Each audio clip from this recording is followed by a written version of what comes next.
This is Shop Talk with writers.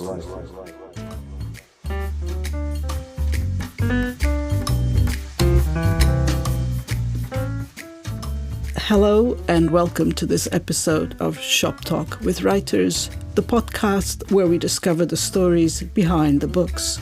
I'm Elena Lappin and my guest today is acclaimed novelist and memoirist Andre Aciman to tell us about his new novella, Room on the Sea, in which two strangers explore unexpected possibilities. Aciman's books are hauntingly beautiful tales of belonging and not belonging, memory, loss, and of course, love. Andre Aciman is the New York Times best-selling author of Call Me By Your Name, Out of Egypt, False Papers, Find Me, and many other titles. He teaches comparative literature at the Graduate Center of the City University of New York and lives in Manhattan. You will hear the street sounds of Manhattan in this remote recording of our podcast with Andre Aciman. Enjoy.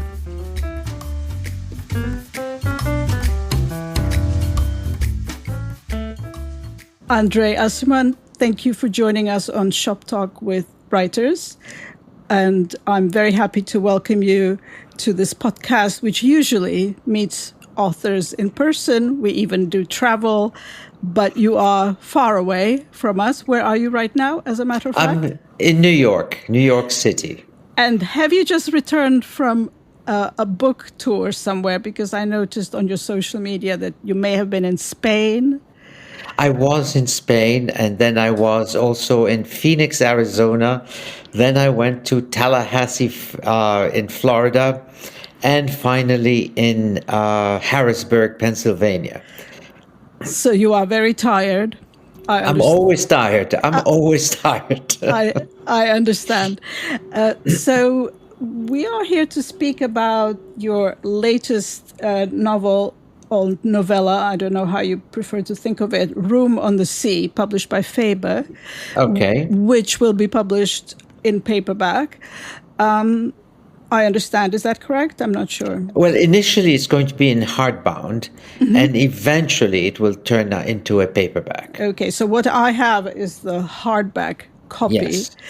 And, you know, on all your book covers, you are described as Andre Aciman, author of Call Me By Your Name, the best-selling Call Me By Your Name, and the book ended Find Me, a novel that you wrote later about the same protagonist. But for me, I have to tell you, you will always be Andre Aciman, author of Out of Egypt, which to me personally is the Bible of exile and memory writing. Very personal, very poignant, very real, very funny, and very powerful.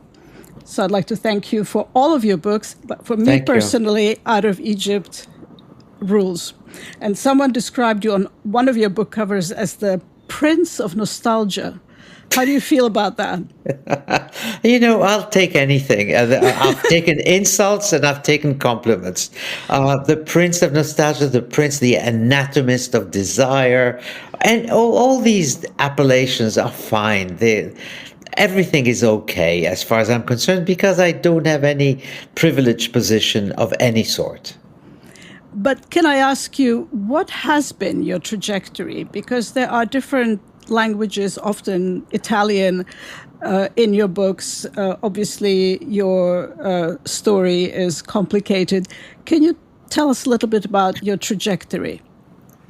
Well, biographically speaking, I was born in Egypt, in Alexandria, and eventually, after living in Egypt for 14 years, my family was kicked out of Egypt because we were Jewish.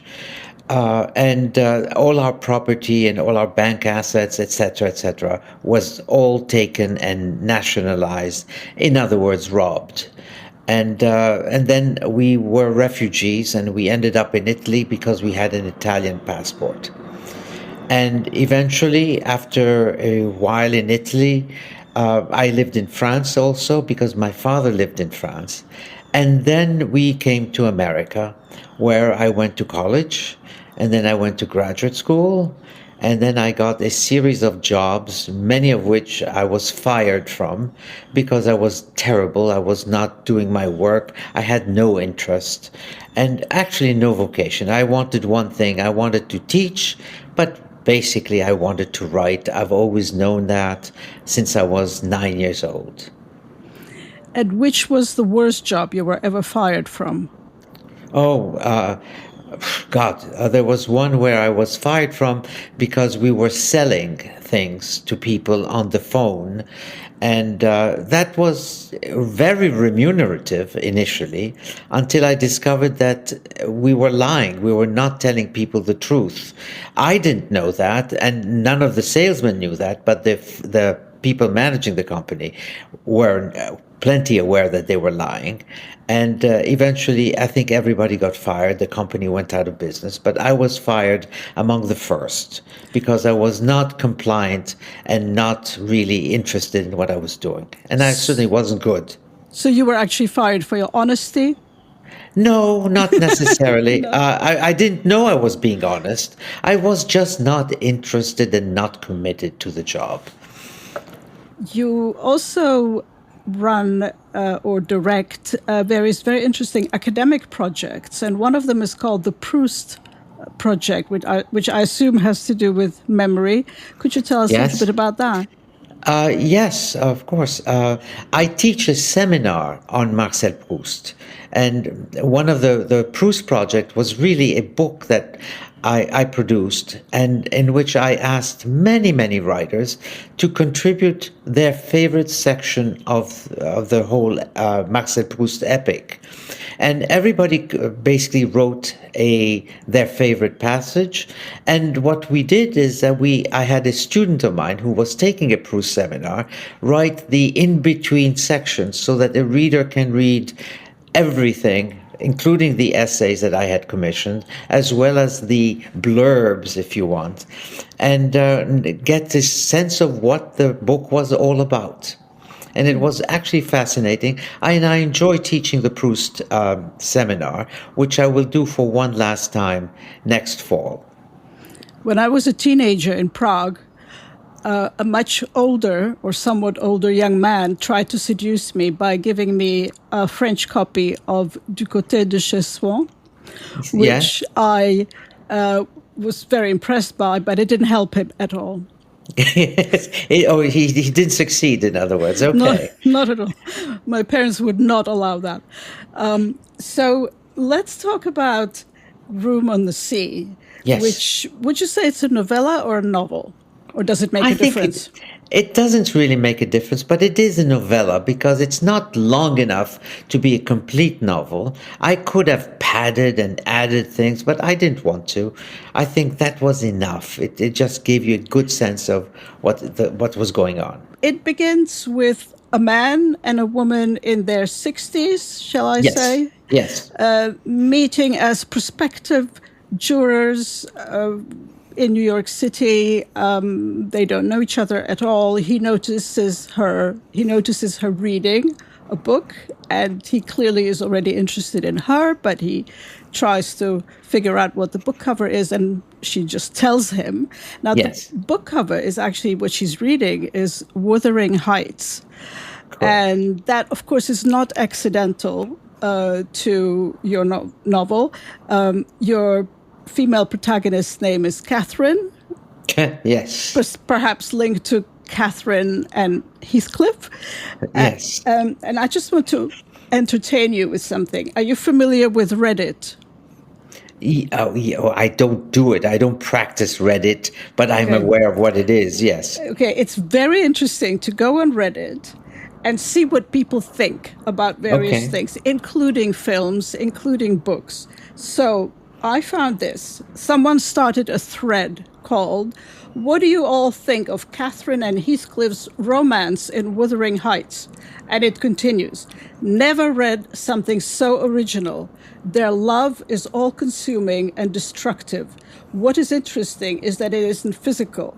Curious to know your thoughts and whether you've read other love stories like that."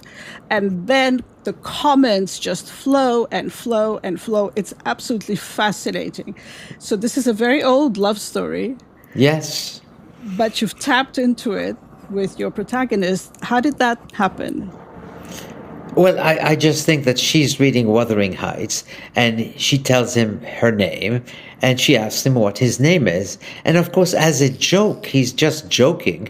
He tells her, "Oh, my name is Heathcliff," because he's read the book a few times already himself. So, and of course, at some point, he curses himself for having joked about Heathcliff, because at some point they get called and she gets called away, and he says, "Oh, she thinks my name is Heathcliff. What a terrible thing." And she, of course, had heard his name and perfectly well. And she says, "Yes, you're Mr. Bradshaw," or whatever his name is. I forget now. And eventually but they have a mutual sympathy with each other, I think, or you can call it sympathie, and they're not attracted, or at least not yet, but there's something going on between them. They have lunch together, which most prospective jurors do have. In other words, you go to a Chinese place nearby, near the court system, and you usually find somebody that you're going to have lunch with just for the sake of it. And that's what she does, and he does, and they have lunch together. The irony is that the next day, while they're both there, they decide to have lunch again together. Is that an accident? That's a good question. I'm not sure it is not an accident, but they treat it as if it were. And so they go on and they have a nice time together. They speak, and she's perfectly free to tell him, as she does, "If I hadn't been with you, I would have been by myself, and I wouldn't have enjoyed myself that much." They do have a good time together. Well, he is a retired lawyer. Yes. And she is still working as a psychiatrist or psychologist. Psychologist, I think. Psychologist. And they're both smart. They're both well educated. They're both married. They're both grandparents. All of this is revealed very gradually because it's a conversational sort of novel. So the whole novel is really a conversation between the two from day to day over almost that entire week, day by day. And each day they come a little closer to what? Well, they come a little closer to the unavoidable fact that they're not exactly indifferent to each other. I'm putting it in a double negative because they are very reluctant to move to the next step. I don't think either of them has had experience or that much experience after they got married. And so there's a kind of reluctance to move ahead. And at some point, he basically takes a physical move, and she tells him, "Are you flirting with me?" And that immediately puts a damper on things because he thought it was being subtle, and it wasn't subtle. But at some point, she of course makes him rather envious of the Italian gentleman who owns a cafe shop, and who's very nice to them and is very convivial with everybody. And eventually he says, "Why don't you come," he says to the man, "why don't you come and work behind the counter and let me take this woman out for a spin in the neighborhood?" And of course he feels, no, that's not right. And she says, no, he's with me. At which point something is spelled between the two of them. And they move gradually until it's Thursday evening. And they realize that something has to happen. One thing they both have in common, very much so, is that they are in marriages in which they have been for a very long time, both of them, each of them. And those marriages, would you describe them as dead? Yes, they're dead marriages. They're not, there's no heat in the marriage, but they go on as if everything was normal, which is the story, I think, of many, many marriages. People stay together and they continue to live together. They go to visit friends together. They go to the films together. They travel together, etc., etc. But the marriage is, in fact, dead. And as happens in this case, the man says to the woman, "Did you think of me last night?" And she is reluctant to answer the question. And eventually, when he asks her that question again on Friday morning, she will say, "Yes, I did think of you." So what's interesting about their conversations is how it is really a gradual unpeeling of their characters and who they are and their histories, particularly in the last stage of their encounter, where because she is a shrink, she knows how to do the unpeeling very well. She actually taps into his relationship with his mother. And I'd like to point out that in two places in this book, you are providing us with a wonderful soundtrack, which is, in each case, it's an well-known Italian song, which, of course, I found and listened to at just the right moment in the book. I've become a bit of a multimedia reader. You know, if you can listen to something that's mentioned, why not? So initially, it's the barista who is kind of flirting with her, who sings them a song, and that's the Caruso song. Yes. Does this song have any particular meaning for you?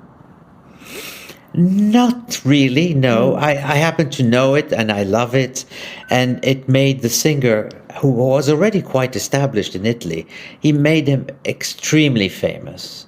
And everybody sings that song now. And it's about Caruso's last few days when he's about to die. And he is returned to Naples. And he is not happy. And he's not that old, by the way, but he is declining very fast. And the song is about him, and it has an aria in the song, of a famous Neapolitan song.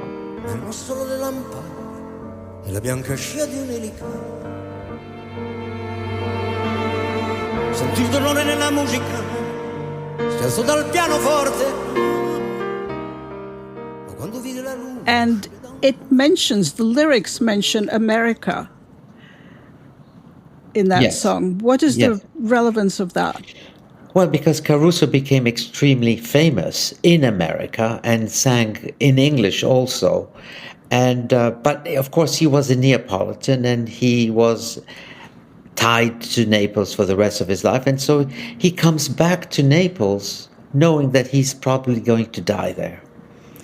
And that's part of the song.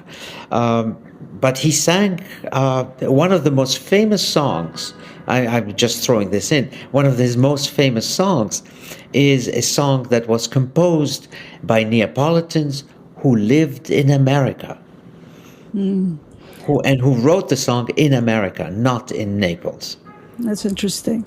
And the second song is called, I wrote it down, Dicinte cielo vuje. Yes. And it's a wonderful song.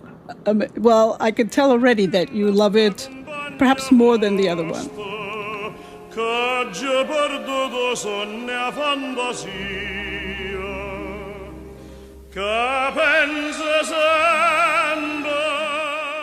Oh yes, much more so, because it's an established old Neapolitan song, and it's about a man who is flirting with a woman and telling her, you know, this woman that you know is absolutely gorgeous, blah, blah, blah. And he sings it again and he says, she is the love of my life, etc.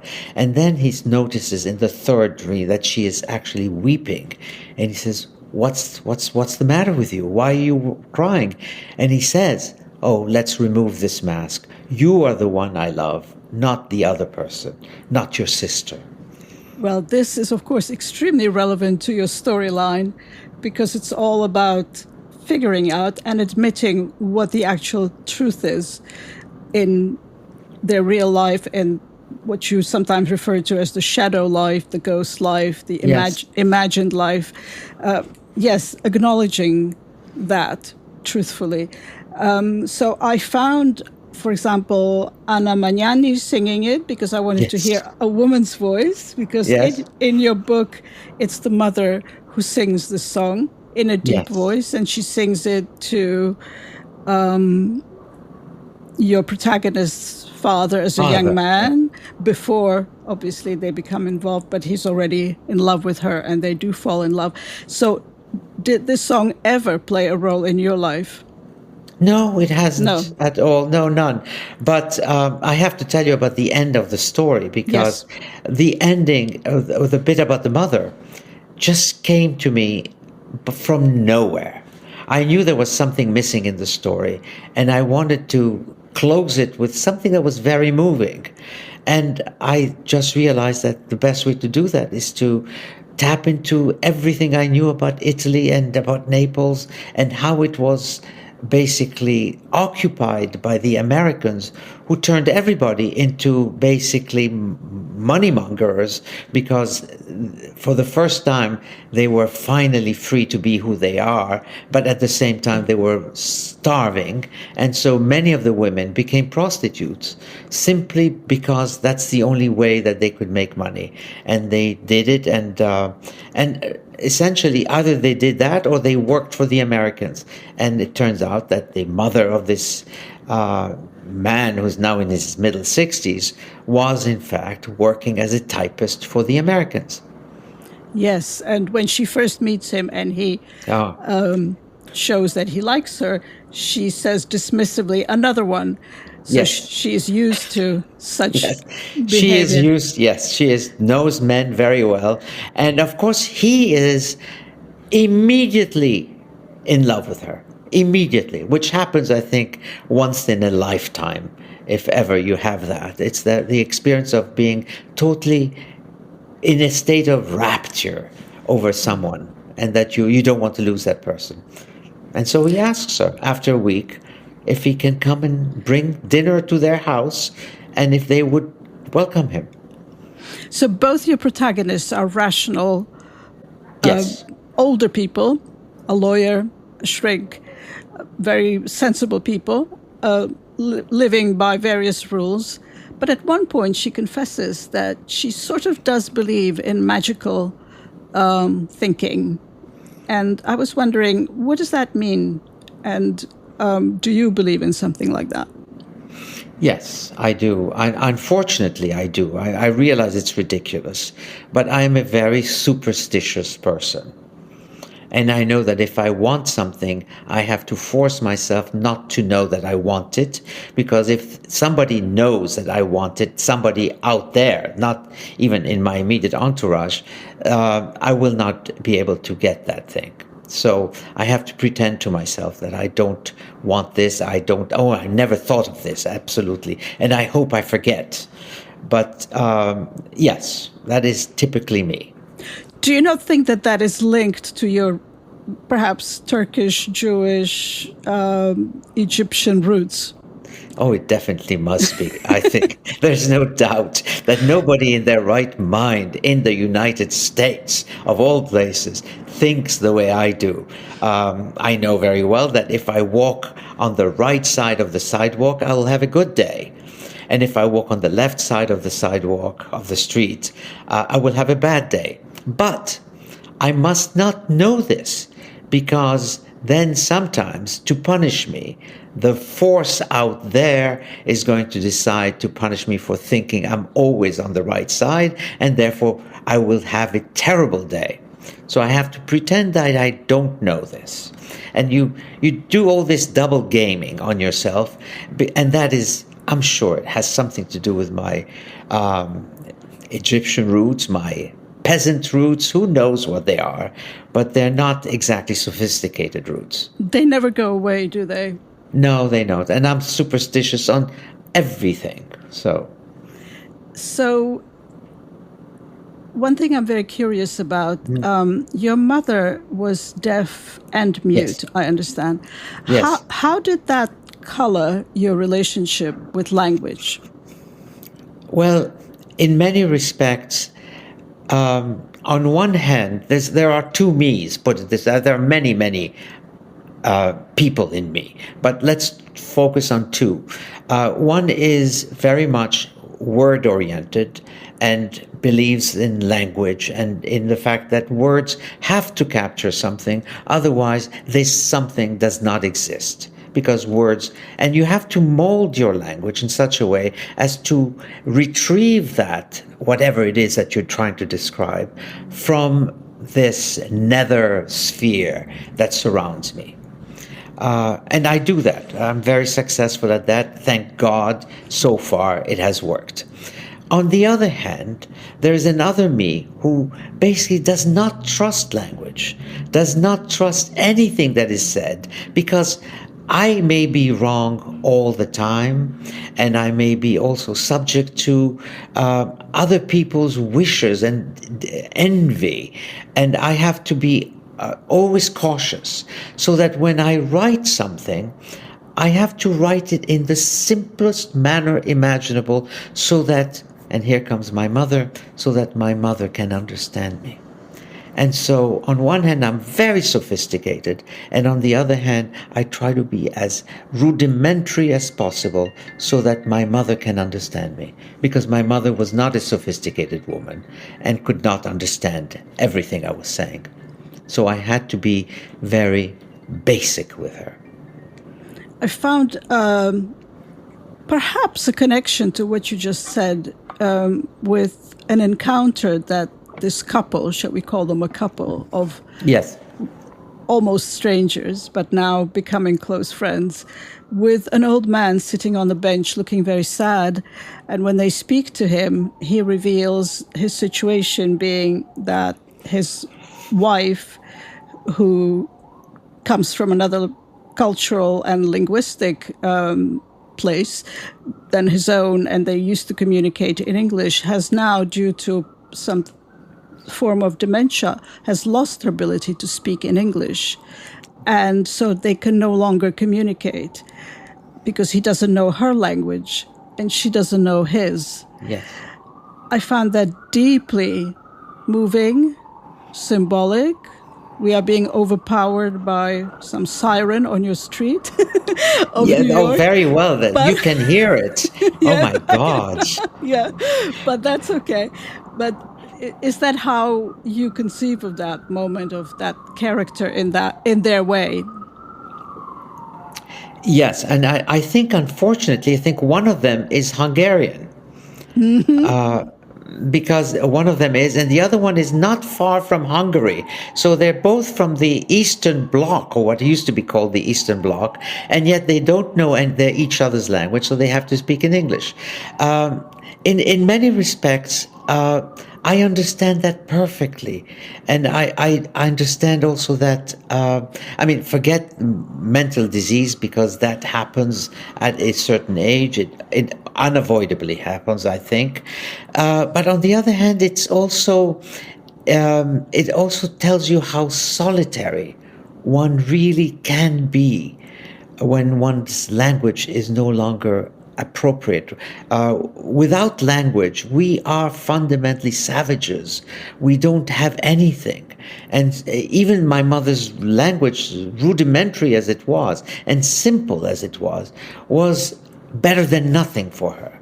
And so she was able to comprehend quite a bit, but always at a very basic level.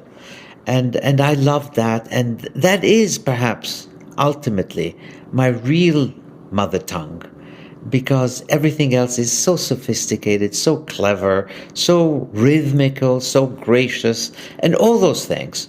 And in fact, what I'm trying to say is that my fundamental trust in language comes from very simple language. Otherwise, it's all maybe phony and false. So New York has been your home for many years. But throughout all of your books, fiction and nonfiction, Italy is featured very strongly and beautifully and in all sorts of ways. Can you tell me a little bit about that side of you, the Italian side? Because I read in one of your earlier books that your whole family became Italian citizens by a bit of a common ruse. Yes. It's a common ruse, and yet, on the other hand, we are traditionally Italians for centuries. But we reacquired the Italian citizenship through a ruse and through, I think, the use of money, if I had to be quite candid about it. Italy has always meant for me, as a writer, it means a beautiful sunshine, seascapes always, because Italy without a sea doesn't make sense to me, and good wine and good food, and of course, skin, if I could put it crassly. I have to say that Italian skin is absolutely gorgeous, and a shoulder in Italy is the best thing, one of the best things in life. So whenever I write about Italy, I am automatically driven to write about the senses. Everything else pales, and whereas when you write about snow, it becomes sort of turgid. There's something cold about snow, of course there is, but there's also something not that human, not that immediate in the snow and in the weather when it's cold. Whereas Italy, for me, always brings up the very best that life can offer you. So your life has been one of many sort of double exiles, double homes, multiple languages, multiple cultures. I understand all this extremely well due to my own story. Yes.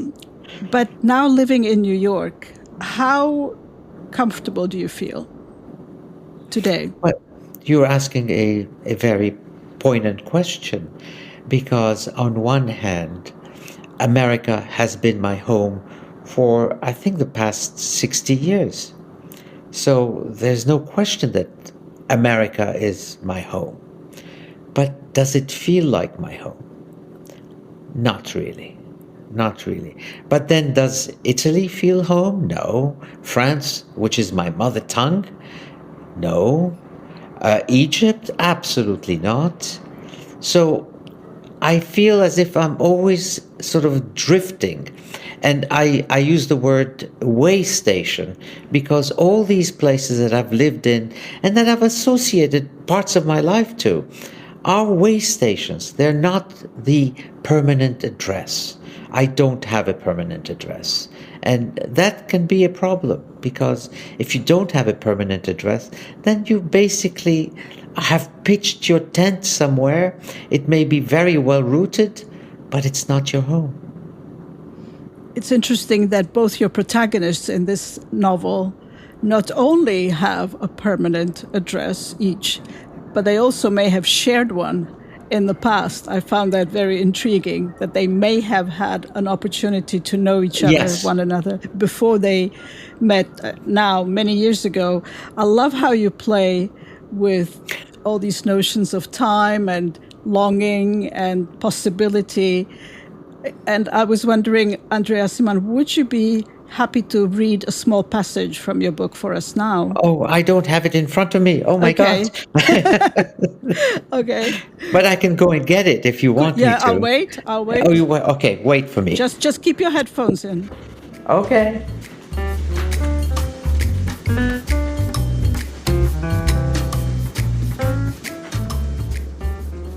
He was reading the newspaper. She was reading a novel. He looked at her once. She did not look back.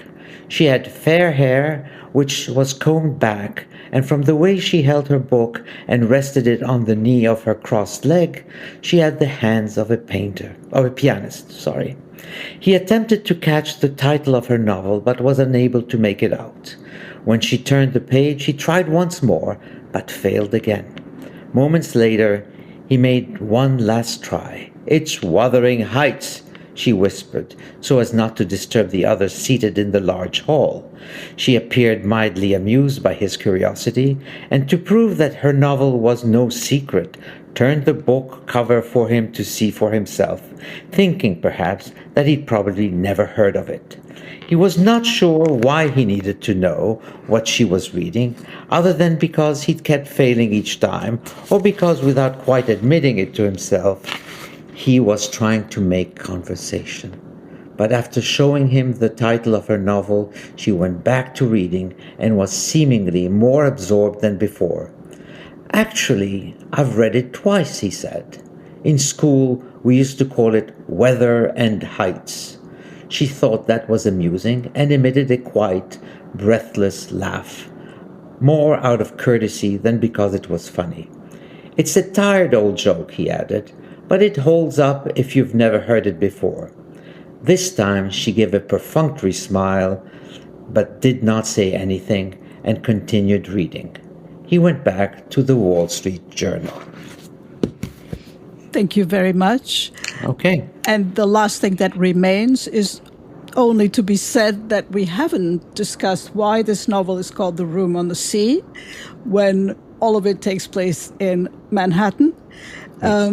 But we'll leave that to the readers to discover for themselves. Okay. Thank you very much, Andre Aciman. Thank you. For Thank you joining very, us very on much. Shop Talk with Writers.